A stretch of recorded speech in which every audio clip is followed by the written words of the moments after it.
compétence daal. mais compétence war na ci am.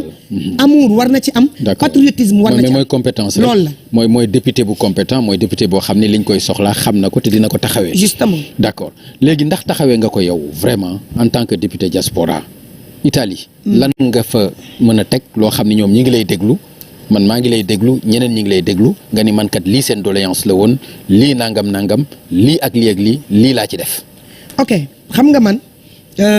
damay wax ne par exemple Italie damay jël cas Italie dafa am benn affaire boo xamante ne moom lañ mës a bëgg di ko xeex parce que ci la lépp tënku ci Italie mooy li nga xamante ne mooy partenaire mais contrat social la entre l'Italie ak le Sénégal parce que ci loolu dafa am mbooleem problématique yi nga xamante ni moo nekk Italie ñun ci loolu lañ ko mës di tënk di ko jooy ko ci Ablaye Wade ñu arrêté woon ko ñu jooy ko ci ministère yi fi jaar yépp nekk ministère du Sénégal de l'extérieur yàlla def na ni ci fin wu peut-être sunu mandat parce que xam nga dama doon wax ne nit war nga am au moins contrat de législature entre le député de la diaspora tout à fait ak l'Assemblée nationale mais le député de la diaspora bi muy ñëw amul benn contrat de législature ba fii ma toog di waxee amul contrat de législature parce que dañ ko fal ba pare nga ñëw toog si président Macky Sall mu ne la fii lañ leen embauché maanaam comme embauché quoi vous êtes embauché ici man président Macky Sall moo ko wax sama kanam il nous a reçu les 15 députés de la diaspora ils sont là ils me regardent fii la bu ngeen toogee fii ñetti yoon tardé nekku leen fii Sénégal dañ leen di dàq bon comme moom xam nga parfois day wax pour reetaan mais c'était ça aussi mais ñun li ñu waroon wax yépp wax nañ ko ci assemblée bi loolu nag ci Italie laay wax parce que on a pris mbooleem à bras le corps mbooleem problématique gu sénégalais yi de la diaspora parce que dañuy dem ba sénégalais yi dootuñu xam kan moo leen représenté man dama naan beaucoup de choses se sont reposées sur moi mais am naa ay député diaspora yoo xamante ni xëy na liggéey nañ mun naa leen lim mais Italie contrat social boobu ma lay wax moo tënk doomu Italie yi nga xamante ne lan nga ci def ñoo nekk lan moo ci am li ñu ci am comme réponse actuellement mu nekk lu satisfaisant loo xamante ne ki nga xamante ne mooy ministère des affaires étrangères et des Sénégalais de l'extérieur jox nañu ci totale satisfaction mooy président Macky Sall nee na loolu nañu jël li ci baax ñu dugal ko jël li ci bon ñu génnee ko te ñu doxal ko parce que loolu moo doon soxla mbooleem ku nekk Italie te nga xam ko nag parce que man pour man da nga naan ma problème la bu ñu réglé. problème bu ñu réglé parce que ni ma problème boo xam ne mooy ne bi mooy non attends xam nga loolu mooy li nga xam ne réglé man li ma ci mën a wax mooy réglé nañ ko Pape man parce que lu tax ma réglé ko mooy réponse bi nga xamante ni ministère des affaires étrangères et des Sénégalais de l'extérieur jox nañ ma ko man moom laay mën a utiliser que li réglé nañ ko problématique beneen bu nekk ci diggante bi nag bu fi dox durant les 5 ans teg nañ ci loxo ñàpp lijjanti ko ba am ci satisfaction wala ñu am ci ñàkk satisfaction parce que fekk nee naa leen fekk différencier wuñu les missions du député de la diaspora ak mission wu ministère des affaires étrangères et des Sénégalais de l'extérieur du ñu am problème da ngay am problème fii ci ambassade Italie par exemple nga woo député de la diaspora bi ni ko moom moo ko war a lijjanti fekk na man su ma toutes les fois que je me suis entretenu ak ki nga xamante ne mooy ambassadeur de l'Italie fii ci représenté Italie fii ci Sénégal yu ci bari damay toog ak moom rek wax ko li mu mën mu ne ma honoré dinaa def lii li mu mënul loolu dama koy soumettre le ministre des affaires étrangères et des Sénégalais de l'extérieur moom moo ko yore moom loolu compétence am la mais yeneen yi si des nag mooy wax dëgg yàlla yu sew sewaan yi xëy na immigré am na problème à l'aéroport nga dem toppatoo ji ko xëy na aussi yenn saa yi ci ministère yi nga xamante ne parce que ministère yi nga xam ne ñooy vis-à-vis wu député de la diaspora ministère des affaires étrangères direct la kese la ñuy wax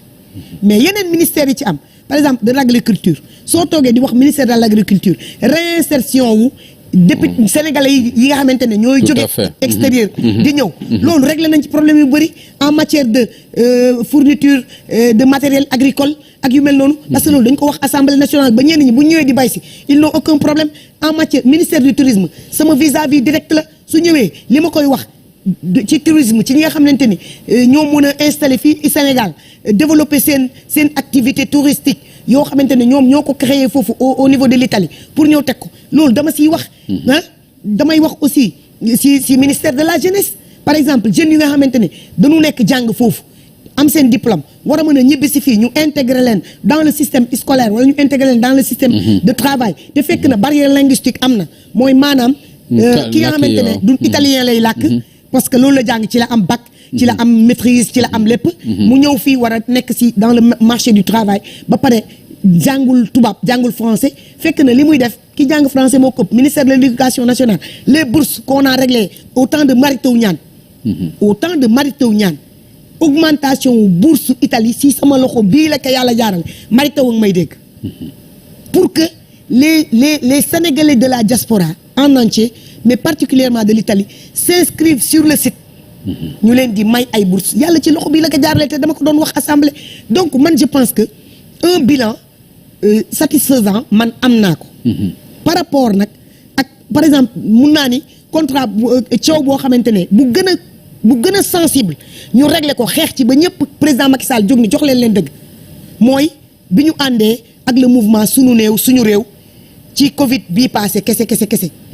ku dee ku faatu dañ la doon suul fële ñii ni dañ leen doon lakk ku nekk dégg na Mame Diarra Fam ñu àndandoo man Nango Seck ak ñeneen ñi nga xamante ni ñoom la concerne xeex ba yàlla may ñu keroog tribunal Maître Adanane Maître Assane Dioma Maître ñooñu ñoo nekkoon suñuy avocat ak avocat extérieur yi ku mel ni xam nga ñu ci bëri quoi ñoom Maître Pape Ndiaye ñu ñëw taxaw jàpp ci ba président Macky Sall ne ku deewati nañ la indi ñu jaar par Cardugo di def leneen ak leneen ñu bokk ci fond Covid bi xeex nañ ci ba am ci part bu am solo pour Italie loolu ay mbir la yoo xamante ne boo ko énuméré woon tey day jël émission. d'accord mais da nga ciy wax rek les points saillants. moo tax ma taxaw ci sax parce que je pense que c'est important ñi nga xam ne ñooy seetaan bu fekkente ni dañu génn ci benn législature di bëgg a dem ci beneen te yow nga nekkoon ci législature boobu nekkoon député diaspora c'est important ñu taxaw ci mais lan nga ban regret nga am par exemple loo xam ne jàppoon nga ci 5 ans yi amoon nga yéene vraiment mu sotti te sottiwul. bëri na par exemple le contrat social su ma sañoon dañ koy signer sama kanam. jox ma ko. ok ma bilan la nag parce que lu am solo la. te am nañ ci tamit satisfaction. par exemple moment bii nii may toog di wax ak yow am na leneen loo xamante ni mooy nit ñi nga xam ne dañuy ñëw di def ay légalisation au niveau de l'ambassade de l'Italie. mu nekk benn casse-tête. Sénégalais bi dafay ñëw pour def pour def document pour ñu légaliser ko. mu nekk lu jafe. tout à fait te tamit dañ koy wax dañu waxante ko suñu biir. Italie toogul buntu ambassade di laaj 150 000 Sénégalais mooy toog buntu ambassade laaj Sénégalais comme moromam 150 000 francs ni ko dinaa la defar ay dossier te du ko defaral xam nga des lenteurs administratives incontrôlables nga wax ko ministère bi bind la Aïssata Tall Sall moo taxaw ci. waaw mais loolu même bu ko Italie deful su Italie bëggee mu dañ day dañ. par exemple Sénégalais bi koy laaj je l'ai dit à l'ambassadeur bu bëggee Italie bu bëggee mu dañ day dañ. ambassadeur bi ma toogee ak moom wax ko daf ma ne indil ma benn nit man je ne suis pas gendarme je ne suis pas policier. non indil ma benn nit voilà. quand même je ne suis pas gendarme ni policier. Il y a des gens qui sont là-bas di légaliser normalement di traduire normalement di liggéey seen liggéey la mais munoo jël xaalisu nit ki par exemple. dem toog téye ko lu yàgg doo ko jox. Italie ñu may woo man damaa fayoon lii fay lii man dama ciy sonn dama ciy daw ba sonn man aussi loolu bi ma ko waxee Aïssata Tall Sall je n'ai pas été tendre du tout avec elle. Je lui ai dit madame la ministre pour une avocate vous êtes une très bonne avocate vous faisiez une très bonne parlementaire mais en tant que ministre vous êtes nul. loolu bi ma ko waxee Aïssata Tall Sall dama dem ba sama kër science ak li ma seq ak Aïssata Tall Sall. waajuram taateem sama loxo bii laa ànd ak moom yóbbu ko maak honorable député présidente Yaymane Albis téye ko di ko sàmm comme nen ba indilaat ko teg ko ci loxoom Aïssata Tall Sall am fu mu ma teg mais Sénégalais yi tax nañ ma wax ko loolu ci affaire boo xamante ne munoon na ñàkk quand même mais moom ci boppam dafa ñëw reconnaître ko ne ma ci plénière la ko wax ne il nous a critiqué Mame Diarra Fam il nous a très bien critiqué mais bi ñu génnee dama woo sama cabinet ni leen Mame Diarra melul ak man nii de suma xarit la su ma waxee lii rek am na lu ko naqari on va fouiller quand on a fouillé on a vu que li mu waxoon dëgg la ñu bind ministère ñu bind l'autre là l'ambassade de l'Italie wax ko ni ko ces lenteurs administratives concernant les légalisations il faut que ça cesse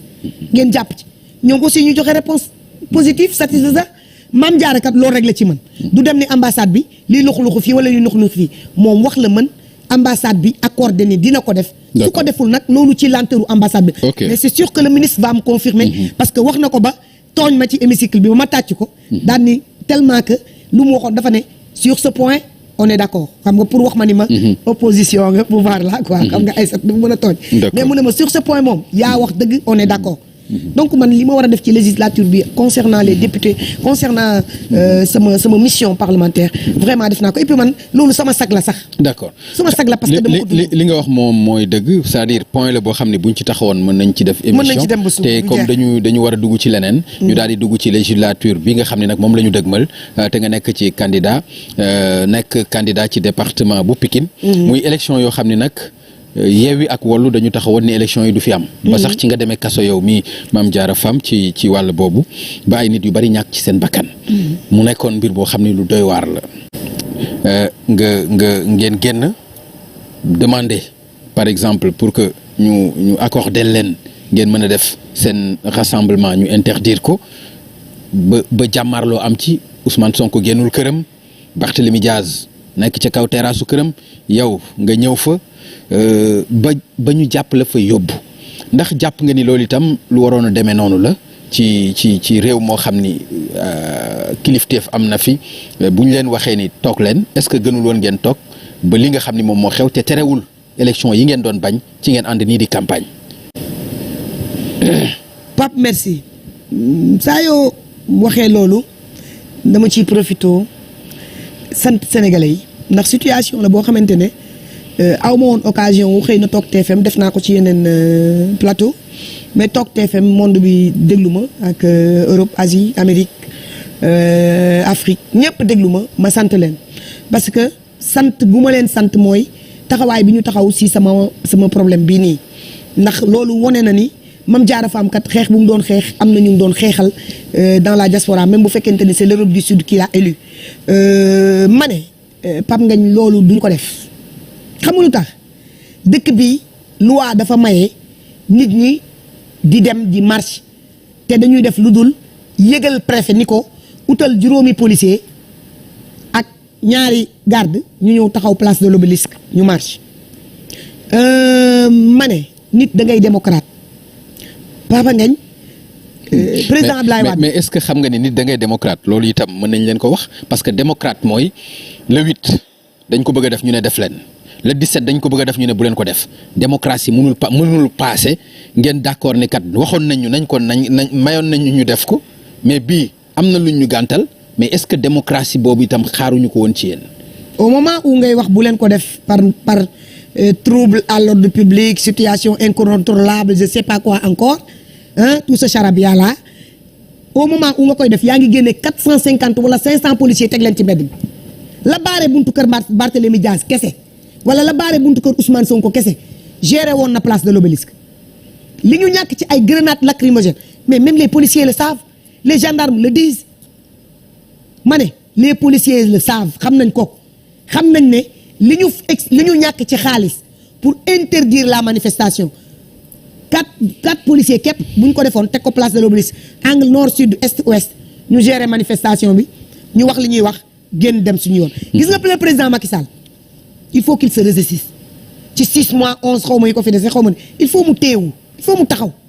il faut mu def taxaw seetlu xam ni Sénégal mënatul am buur loolu c'est fini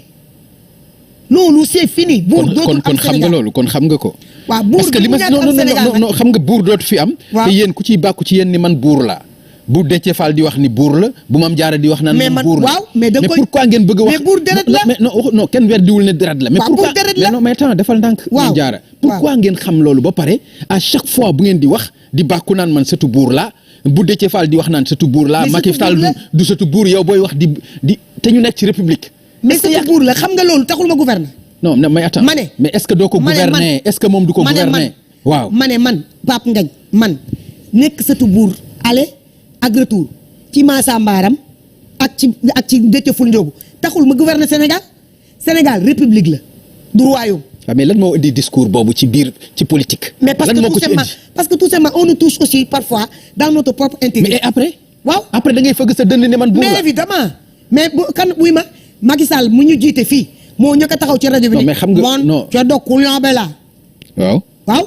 léegi man nga koy wax. non waxuma Macky Sall muy toog fi naan moom comme coodo Kouliabe fu mu la fekkoon. mais yow. non attends. xam nga loolu non mais Mame Diarra non di nga ko terminer mais xam nga la laa mun comprendre mais da nga ni président Macky Sall dafa war a xam ni nekkuñu ci royaume. mais nekkuñu ci yéen dañ ko war a xam yéen aussi c'est sa façon de faire Pape Ngagne. mais yéen aussi dañ ko war a xam. mais ñun li ñu xam mooy. man bi ma déggee Déthié Fall di wax naan man buur laa moom sax du buur. mais attends mais loolu ma dégg Mame Diarra naan man buur la. mais buur la mais attends. mais buur mais ngeen bëgg wax Macky Sall bu mu fi indi affaire buur. mais du ko fi def parce que tout simplement buur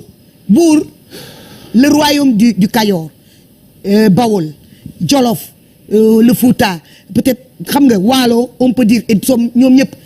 mun nañ yooyu ay royaume la woon sunu maam yi direct da nga koy am mais actuellement dañ ne ci république lañ nekk gis nga république du affaire buur. maay bëgg a sekk di maa daaro di bëgg ca mberaay lu ma neex def. ku ma bëgg nga génn. ku ma bëggul woon nga génn doo génn. d'accord na parce que Macky Sall. pour ñëpp ko tere woon mu génn. du dem ba ci grille palais yi marche ba jàpp ci. dégg nga lu ma la wax bul fàtte ni mon frère et ami mon marabout Cheikh Bamba Dièye dafa marché ba takk boppam ci grille palais bu ko fàtte loolu moo accédé loo président Macky Sall tey ci magistrature suprême soo ñëwee liñ la defaloon waxuñu nga def ko de parce que ku nekk ak sa méthode mais nga yaatal sa dënn fexe ba opposition bi am fu ñu teg lii ñuy teg nit ñi